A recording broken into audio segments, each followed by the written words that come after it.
ہمارے نا محلے میں ایک درزی ہوتا تھا، بہت کاریگر تھا، اس کے بڑے شاگرد تھے۔ اصل وہ بکھر کا تھا، یہاں روزی روٹی ملی تو وہیں آ گیا، پرانے شہر میں رہتا تھا۔ تو وہاں اس کے ساتھ ایک عجیب معاملہ تھا، وہ جس دکان پہ بھی بیٹھتا، ساری عمر گھر بھی کرائے کا تھا، اس کی دکان بھی کرائے کی تھی، اور ساری عمر ایسی گزری۔ جس دکان پہ بیٹھتا تھا وہ اس دکان وہ کیا کرتا تھا، ویران دکان ڈھونڈتا تھا جس کی دکان کرائے پہ نہیں ہوتی تھی۔ غور طلب بات ہے، عجیب بات بتا رہا ہوں، یہ میرے دیکھے واقع ہیں۔ وہ ہمارے پڑوس میں کوئی 30 سال رہا، تقریباً 30 سال رہا۔ وہ ویران دکان لیتا تھا، نامور اتنا تھا کہ استاد کو آ کے دنیا ڈھونڈتی تھی، چاہے وہ گلی کے کونے میں جہاں بیٹھ جائے، اتنا کاریگر تھا۔ ویران دکان ڈھونڈتا تھا جس دکان کو کوئی نہیں لیتا تھا، پھر لکھواتا تھا کہ میں اتنے سال تک نہیں اٹھائے گا، وہ خوشی سے لکھ کے دے دیتا تھا، کیونکہ اس کو تجربہ تھا، اس کو نہیں تھا۔ اتنے اور بڑے بڑے طاقتور لوگوں کی گواہیاں ڈلواتا تھا کہ کل کو مجھے اٹھائے گا، کیونکہ میں کیسے اٹھاؤں گا، میری دکان کرائے پہ نہیں جاتی، تو مجھے کرایہ دے رہا، اتنے عرصے سے میری دکان بند پڑی ہے، میں کیسے اٹھاؤں گا؟ کہ نہیں، وہ تو مجھے اٹھائے گا، پتہ ہے مجھے۔ بڑے بڑے لوگوں کی گواہیاں ڈلواتا تھا،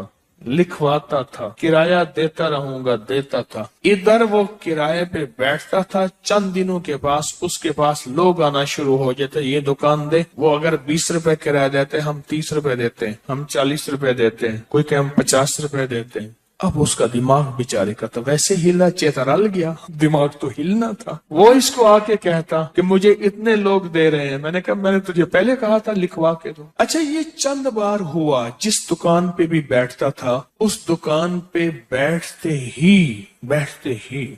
ہی اس کے ساتھ یہ معاملہ شروع ہو جاتا۔ اب یہ راز کسی کو پتا نہیں تھا، یہ راز ہے کیا اس کا، اس کے ساتھ کیا ہوتا ہے، اس کے ساتھ ایسا کیوں ہوتا ہے؟ اس نے نا ایک دفعہ یہ راز ایک بندے کو بتایا، اس نے مجھے بتایا، براہ راست میں نے اس سے بات نہیں ہوئی، لیکن ہمارا پڑوسی تھا وہ، ایک بندے کو اس نے یہ راز بتایا، ہمارا ایک رشتہ دار تھا، اس کو یہ راز بتایا اور اس کو کہا کہ میرے ساتھ یہ راز ہے۔ اس نے اب جو لفظ کہنا، پہلے میں وہ لفظ آپ کے سامنے بیان کرتا ہوں۔ کہنے لگا، بخت میرے اوپر پاگل ہے، اور مجھے اکھے بخت میرے اوپر پاگل ہے، میں نہیں چاہتا وال میں کو آتے ویلڑ دے، ویلڑ چپک جاتا ہے، چپٹ جاتا ہے، لپٹ جاتا ہے، میں نہیں چاہتا، آ کے پھر مجھے لپٹ جاتا ہے بخت۔ اچھا، جس کی دکان آنے کی ہوتی ہے 100 آنے کی ہو جاتی ہے۔ اچھا، ادھر میں دکان چھوڑ کے جاتا ہوں کسی اور جگہ پہ، وہ دکان پھر آنے کی ہو جاتی ہے،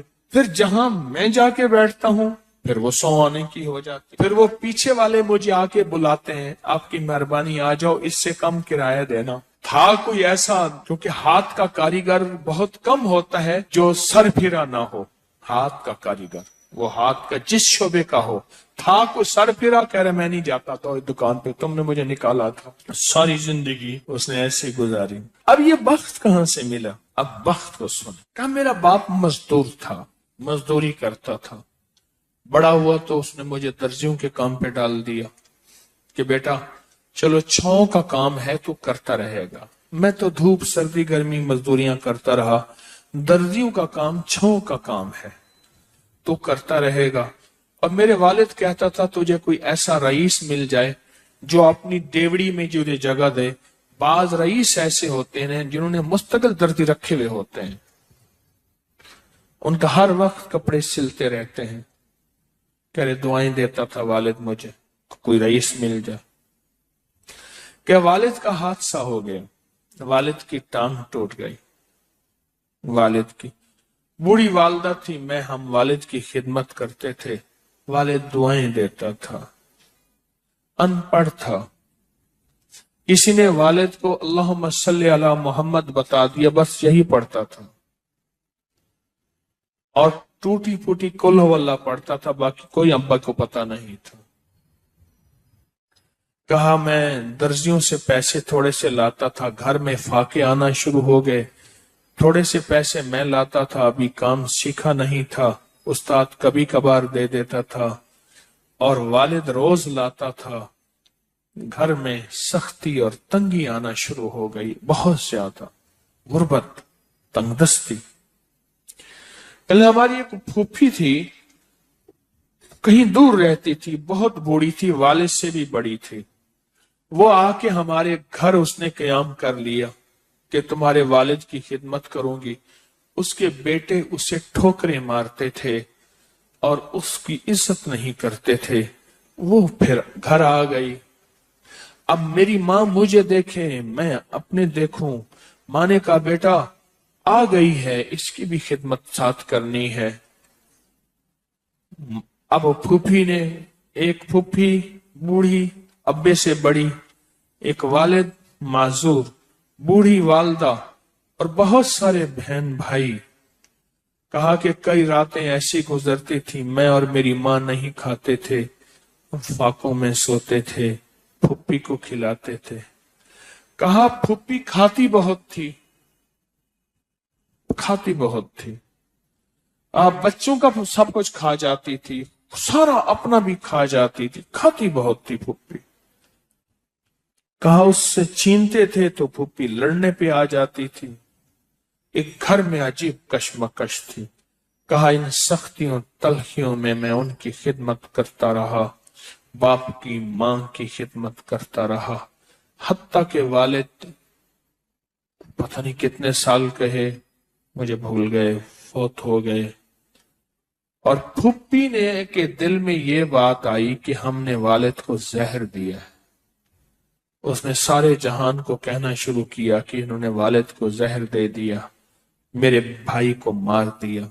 گھر میں روٹی بھی کھاتی تھی، بچوں سے چھین کے بھی کھاتی تھی، چوری چھپے بھی کھاتی تھی، دن رات بھی کھاتی تھی، ہمیں برا بھلا بھی کہتی تھی، لوگوں کے ہاں شکوے بھی کرتی تھی. پھوپھی نے جینا حرام کر دیا. کہا میری ماں کہتی تھی بیٹا کوئی بات نہیں، برداشت کرو. برداشت کرتے کرتے پھوپھی بھی چلی گئی اور اس کو اللہ کی امانت کو اللہ کے سپرد کیا. اور پھر اب ماں رہ گئی. اب میں نے اپنی ساری توجہ ماں پہ ڈال دی. کہا اماں کیا کرتی، خالی چھابی نہیں ہوتی ہے، چھابی روٹی تو تھوڑی سی ہوتی تھی کھا لیتے تھے، خالی چھابی ہاتھ میں ایسے لے کے نا کہتی اللہ اس کو اتنا بخت دے، اتنا بخت دے، اس کے ساتھ دھرتی لگے تو اس کو بخت دے، اس کے ساتھ سوئی لگے تو اس کو بخت دے، اس کے ساتھ دھاگا لگے تو اس کو بخت دے، اس کے کپڑے جو پہنے اس کو بخت دے، اس کو جو دیکھے اس کو بخت دے، اس کو جو اس کو دیکھے اس کو بخت. اماں چھابی لے کے مانگتی تھی، روتی تھی، اور بعض اوقات چھابی میں اماں کے بہت سارے آنسو ہوتے تھے. کہ بس یہ نظام چلتا رہا چلتا رہا. اماں بھی گزر گئی.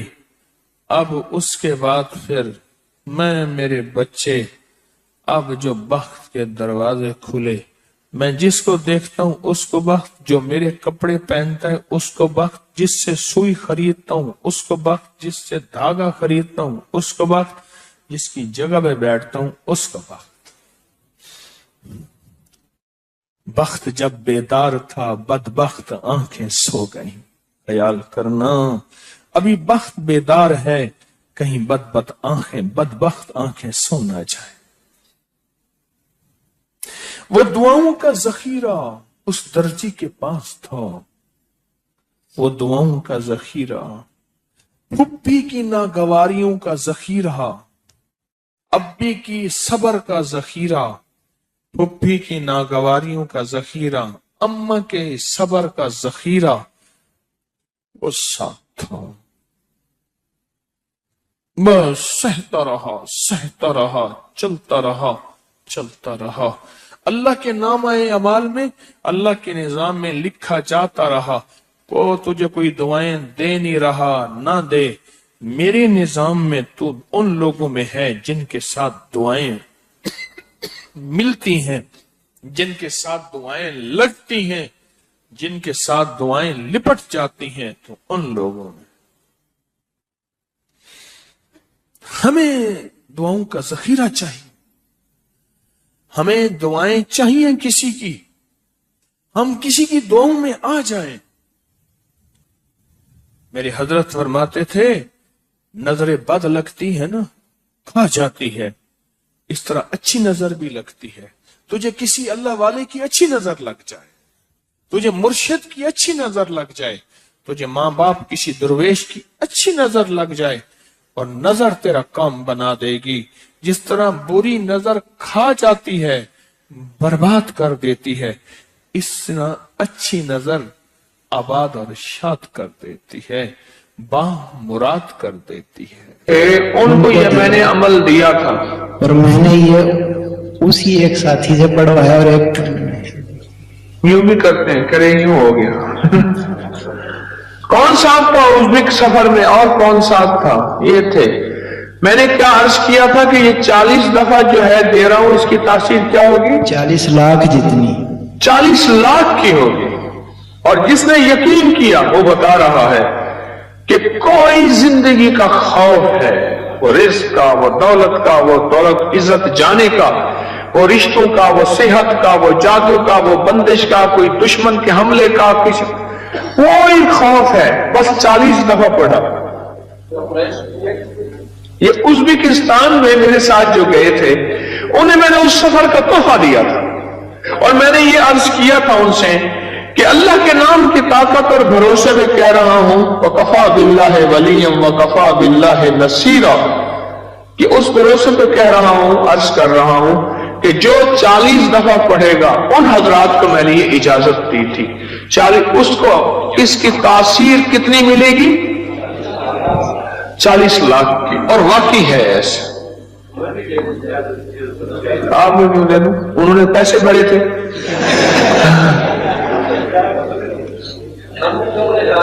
انہوں نے پیسے دیے تھے بیچاروں، مجھے نہیں دیے تھے۔ الحمدللہ مجھے صفائیوں کی ضرورت نہیں ہے، میں جب بھی جاتا ہوں اپنے پیسے، اب اجازت مل جائے نا ایسے نہیں دوں۔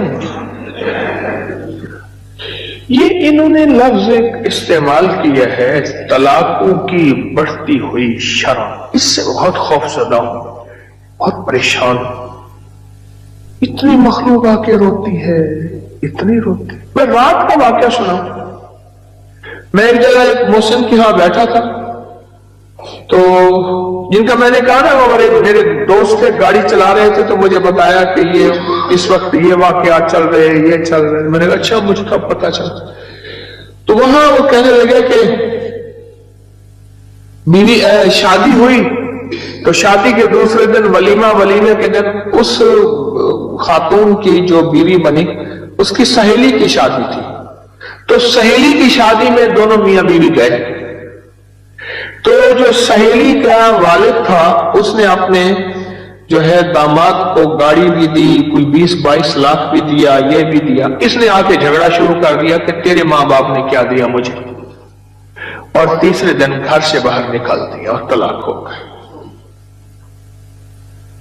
میں کہتا ہوں جس نے اپنی زندگی میں انگارے، بچھو، سانپ اور دکھ، قتل، مقدمے، بیماریاں، تکلیفیں، مشکلات، مسائل، الجھنے اور روگ بھرنے ہیں، اور مجھ سے ایک وظیفہ لے لے۔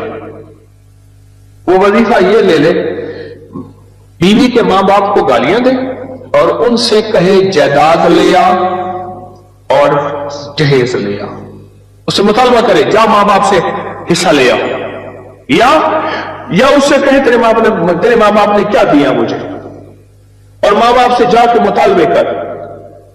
میں کہتا ہوں جو بندہ مجھ سے یہ آج پیکج لینا چاہتا ہے تو میں آج دینے کو تیار ہوں۔ بولو کون چاہتا ہے؟ آپ چاہتے نہیں؟ ویسے میں فرضی ہاتھ کھڑا کر رہا ہوں، ہاتھ کسی نے نہیں کیا، ایسے فرضی ہاتھ کھڑا کر رہا ہوں۔ آپ چاہتے نہیں؟ میں تو نہیں دینا چاہتا، یہ ایسے فرضی ہاتھ کھڑا کر رہا ہوں۔ جیسے وہ بس میں کہتے ہیں سب میں آ رہا ہوں، ٹھیک ہے، بیچنے والا، ٹافیاں بیچنے والا، بام بیچنے، اچھا میں آ رہا ہوں، اگلا کہتا ہے بک نہ جائے میں پہلے لے لوں۔ اگر یہ چاہتے نہیں ہیں تو بیوی کو کبھی نہ کہیں جا کے حصہ لے آؤ۔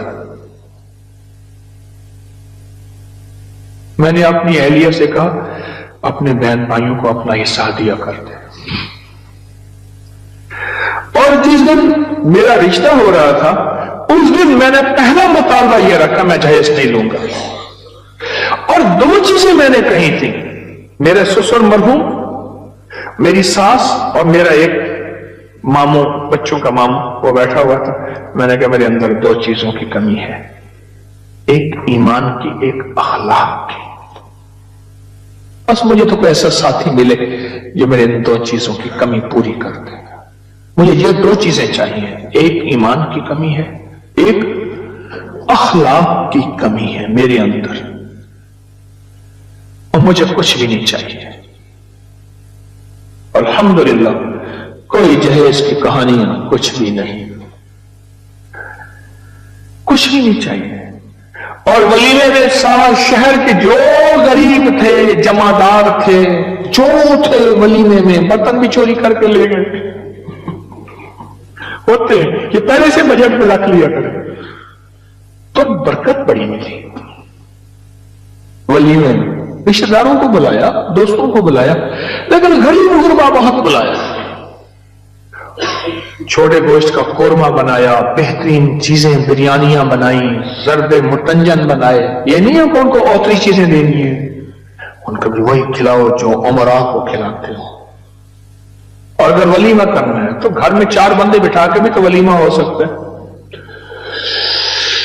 اچھا، تو بڑھتی ہوئی طلاق کی جو شرح ہے، میں بات یہ عرض کر رہا تھا جیسے انہوں نے بتایا اور کہا کہ میں 40 بار، کیوں 40 بار ہے؟ کھڑے کو بتاؤ نا کیا کہہ رہے تھے؟ ادھر آؤ بھائی، قریب آ جاؤ نا، کیوں ڈر جاؤ؟ کھڑے کو بتاؤ کیا کہہ رہے؟ ایک ہی مرتبہ آپ ازبکستان ساتھ تھے؟ نہیں میں نہیں تھا، ساتھی اور تھا آپ کے ساتھ، لیکن اس نے بتایا کہ جی مجھے اجازت ہے، میں نے سن لیا، اللہ نے میرے ذہن میں ڈال دیا کہ یہ ہر کہتے ہیں آپ بتاتا رہے تھے، ابھی یہ آپ کی فاتحانہ اصل میں ہنسی ہے۔ انہوں نے بتایا کہ مجھے اجازت ہے، میرے ذہن میں اللہ نے ڈال دیا کہ یہ ہر خوف سے نجات ہے۔ اچھا،